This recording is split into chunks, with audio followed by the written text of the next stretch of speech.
الله.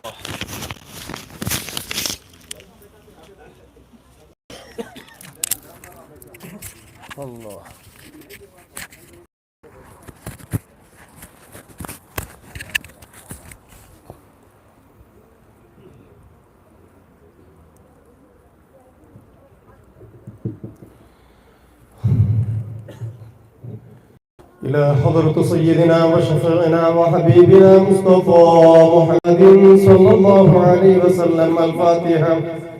أعوذ بالله من الشيطان الرجيم. بسم الله الرحمن الرحيم. الحمد لله رب العالمين الرحمن الرحيم مالك يوم الدين. إياك نعبد وإياك نستعين. اهدنا الصراط المستقيم صراط الذين أنعمت عليهم غير المغضوب عليهم ولا الضالين. آمين. بسم الله الرحمن الرحيم. قل هو الله أحد الله الصمد لم يلد ولم يولد ولم يكن له كفوا أحد. بسم الله الرحمن الرحيم. قل هو الله أحد الله الصمد لم يلد ولم يولد ولم يكن له كفوا أحد. بسم الله الرحمن الرحيم. قل هو الله أحد الله الصمد لم يلد ولم يولد ولم يكن له كفوا أحد. بسم الله الرحمن الرحيم. قل أعوذ برب الفلق من شر ما خلق ومن شر غاسق إذا وقب ومن شر النفاثات في العقد ومن شر حاسد إذا حسد. بسم الله الرحمن الرحيم. قل أعوذ برب الناس ملك الناس إله الناس من شر الوسواس الخناس الذي يوسوس في صدور الناس من الجنة والناس. بسم الله الرحمن الرحيم. الله لا إله إلا هو الحي القيوم لا تأخذه سنة ولا نوم له ما في السماوات وما في الأرض. من الذي يشفع عنده إلا بإذنه يعلم ما بين أيديهم وما خلفهم ولا يحيطون بشيء من علمه إلا بما شاء. وسع كرسي السماوات والأرض ولا يؤوده حفظهما وهو العلي العظيم.